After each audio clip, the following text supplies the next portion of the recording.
Very good morning में सभी भाइयों को।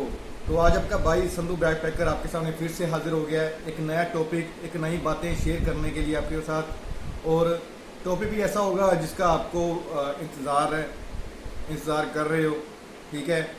और कुछ ज़रूरी बातों पर डिस्कस करेंगे आज, जो आपके लिए आप इंडिया से अप्लाई कर चुके हो, जो अप्लाई करने वाले हो, और क्रोएशिया जाने वाले हो, जो क्रोएशिया किसी का वीज़ा आया है, चाहे उसकी आज फ्लाइट है, हफ्ते बाद फ्लाइट है, चाहे उसका वीज़ा आने के बाद जब वो मर्जी जा रहा है, ठीक है। थोड़ा वैल्यूएबल इन्फॉर्मेशन है, थोड़ा पूरा टॉपिक सुनो, आपको पूरी बातें समझ में आ जाएंगी, क्या आपको करना चाहिए और क्या नहीं करना चाहिए। तो वीडियो की शुरुआत करने से पहले एक बात कहूँगा कि ये आपका अपना चैनल है। अगर मैं आपके लिए खड़ा हूँ, आपके लिए आपकी हर फ़ोन कॉल्स, हर मैसेजेस का जवाब देने की कोशिश करता हूँ, तो आपका भी फ़र्ज़ बनता है कि इस चैनल को आगे लेके जाएं, आगे शेयर करवाएं, लाइक करवाएं और अच्छे प्यारे कमेंट कीजिए। और चलिए वीडियो की शुरुआत करता हूँ। तो आज का जो अहम टॉपिक है वो ये है कि जिस भाई का वीज़ा आ चुका है या आने वाला है, सबमिशन हो चुका है, चाहे उसका सबमिशन अगस्त में हुआ है, जुलाई में हुआ है, सितंबर अक्टूबर में हुआ है, जाना तो है ही सबमिशन के बाद, ठीक है। तो आज पहला टॉपिक उनके बारे में बात करने वाला हूँ। देखिए भाई साहब, मैं ये बोलता हूँ कि अपने डॉक्यूमेंटेशन प्रॉपर लेके जाएं। कोई ऐसा डॉक्यूमेंट ऐसा ना हो कि जो आपका पीछे छूट जाए, बाद में आप पछताओ कि यार ये तो गलत हो गया ना। एक पीसीसी अपने साथ लेके जाइए, वैलिड पीसीसी, ठीक है। और अपोस्टल करवा लीजिए उसको, जो भाई मेरा सफ़र कर रहा है। अगर वो क्रोएशिया पहुंच भी गया है तो वो अपने घर वालों से, क्योंकि पीसीसी तो आपका कोई भी भाई बंधु, कोई भाई है, बहन है, माता पिता है, अगर आप क्रोएशिया पहुंच भी गए तो वो भी आपकी पीसीसी अप्लाई कर सकते हैं, ठीक है। वो पीसीसी पीडीएफ में बेच के, अगर आपके पास पीसीसी नहीं है तो उसको पोस्टर करवा के वहाँ बेच के आप अपना काम करवा सकते हो, ठीक है। और जो मेरा भाई जा रहा है, देखो जॉब की बहुत दिक्कत आ रही है क्रोएशिया में, बहुत ज़्यादा दिक्कत आ रही है। क्यों दिक्कत आ रही है? कुछ ऐसी कंपनीज हैं, कम से कम कुल मिला के 2000 से ज़्यादा ऐसी कंपनीज हैं जो बाय डिफ़ॉल्ट कह सकते हैं, या उन्होंने लोन लिए हुए थे बैंकों से, तो उन कंपनियों को ताला लग चुका है, ब्लैक लिस्ट आ चुकी है कंपनी। बट ब्लैक लिस्ट आने के बाद भी वो कंपनीज इंटरनेट से गायब नहीं हुई, मतलब इंटरनेट से उनको हटाया नहीं गया।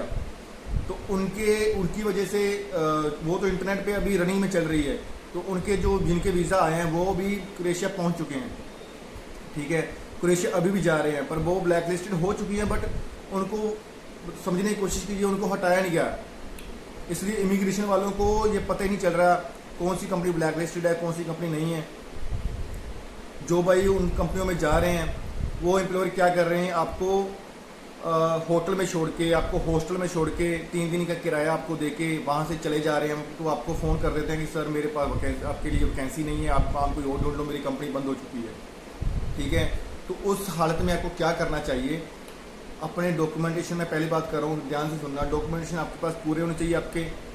आप क्रोएशिया में अगर रहना चाहते हो, वो क्रोएशिया अच्छा लगता है, तो क्रोएशिया का नए सिरे से आपको वर्क परमिट अप्लाई करना पड़ेगा क्रोएशिया में रह के। बट ये भी बात है, अगर आप फिंगर हो चुके हैं तो आपको फिंगर होने के बाद 20 दिन का टाइम दिया जाता है, ठीक है, कि अपनी कोई जॉब ढूंढ लो, किसी का कॉन्ट्रैक्ट ले लो। वर्क परमिट जो डिले हो जाता है, पर कॉन्ट्रैक्ट बनवाना जरूरी है। किसी भी एम्प्लॉयर का कॉन्ट्रैक्ट बनवा लीजिए। कॉन्ट्रैक्ट में दिक्कत आ रही है तो वहाँ पे मैन पावर एजेंसी से एक बार तो देखो, अगर इतनी दिक्कत फील कर रहे हो, किसी को पैसा देने में हर्ज नहीं है, ठीक है।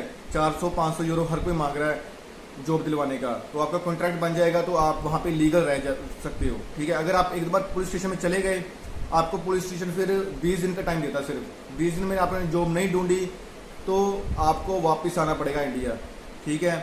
और अगर आप इंडिया नहीं वापस आना चाहते तो आप पुर्तगाल मूव हो सकते हो। अगर वो 20 दिन का टाइम देते हैं तो आप पुर्तगाल, स्पेन, इटली कहीं भी मूव हो सकते हो, ठीक है। पुर्तगाल में भी अच्छा स्कोप मिल रहा है। अगर कोई किसी को पुर्तगाल के रिलेटेड कोई मेरी हेल्प चाहिए, स्पेन के रिलेटेड मेरी हेल्प चाहिए, मैं आपकी हेल्प करने के लिए रेडी हूँ, ठीक है। और ये तो रही इस टॉपिक की बात।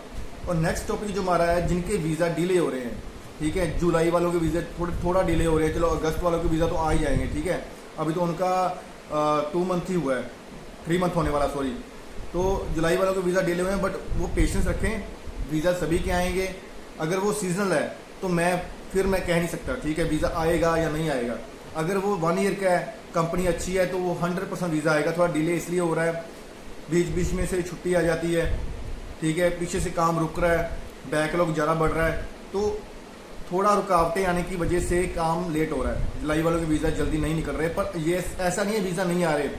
हर वीक, मैं हर वीक की बात कर रहा हूँ, जैसे 5 दिन है, संडे सैटरडे संडे बंद रहता है एम्बेसी, कोई भी रिव्यू नहीं देते, कोई भी अपना इन्फॉर्मेशन नहीं देते सैटरडे संडे, या कोई वीज़ा इशू नहीं करते।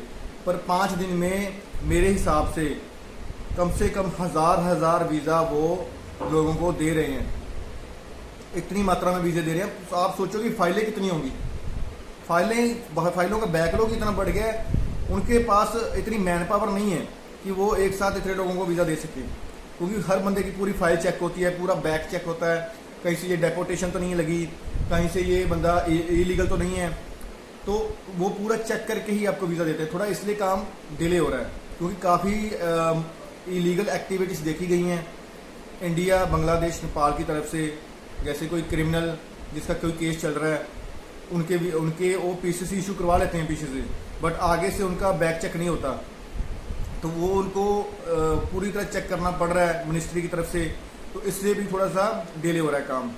तो नेक्स्ट टॉपिक बात करता हूँ कि जुलाई, अगस्त, सितंबर, अक्टूबर, ये बाई 4 महीने वालों, ये 4 महीने में जिसका सबमिशन हो रहा है, उन्होंने आखिरकार जनवरी में तो चले ही जाना है, बाकी चलो जुलाई वालों ने चले ही जाना है। जिनका थोड़ा डिले हो रहा है उनके लिए ये कह रहा हूँ, पेशेंस रखो, वेट करो, आपका वीज़ा 100% आने वाला है। बहुत अच्छा सक्सेस रेट के साथ वीज़े आने वाले हैं। इस वीक में भी कई बंदों के वीज़े आने वाले हैं। तो नेक्स्ट टॉपिक की बात करता हूँ। देखिए, मैंने आपसे बात की थी कि सैलरी बढ़ने वाली है, बढ़ चुकी है, ठीक है, थोड़ा डबल बात हो गई, हमें बात समझ में नहीं आई, आप दोबारा समझाइए। मैं इसलिए आपको बोल रहा हूँ, अगर सैलरी, देखो सैलरी तो बढ़ चुकी है, जिनके नए ऑफर लेटर आ रहे हैं, मेरा कोई भाई देख रहा है, जिनके नए ऑफर लेटर आ रहे हैं उनके सैलरी 900 यूरो लिखा आ रहा है, ठीक है। और ये सैलरी बढ़ने का कारण क्या है, क्योंकि उन्होंने 1 घंटा बढ़ा दिया है। पहले आपको 8 घंटे शिफ्ट देनी पड़ रही थी, अब आपको 9 घंटे की शिफ्ट हो गई है, ठीक है, 9 घंटे की शिफ्ट हो गई है, और सैलरी 900 प्लस यूरो हो गई है। 900 यूरो भी नहीं है, 900 प्लस यूरो हो गई है। इसमें फ़ायदा क्या हुआ, आपके पास एक तो काम आ गया, इसमें फ़ायदा ही है आपका। अगर आपका 1 घंटा ज़्यादा लग रहा है तो आपको फ़ायदा ही है, इसलिए 900 प्लस यूरो सैलरी हुई है कि आपको काम भी ज़्यादा मिल सके, ठीक है, और सैलरी भी आपकी बढ़ के आए। और अब मेरे कम से कम मिनिमम जो मेरे अभी भाई बहन काम कर रहे हैं, कम से कम तो 1000 यूरो कमा ही रहे हैं, ठीक है। बाकी रहती बात यह है कि अकोमोडेशन फ्री में मिल जाती है आपको, ट्रांसपोर्टेशन फ्री में मिल जाता है, फूड एक टाइम का, अगर होटल में हो तो 2 टाइम का मिल जाता है, अगर आप होटल लाइन में नहीं हो तो 1 टाइम का फूड आपको मिल जाता है। तो एग्रीकल्चर का भी काफ़ी अच्छा स्कोप आ रहा है, एग्रीकल्चर के लिए काफ़ी अच्छी डिमांड्स आ रही हैं।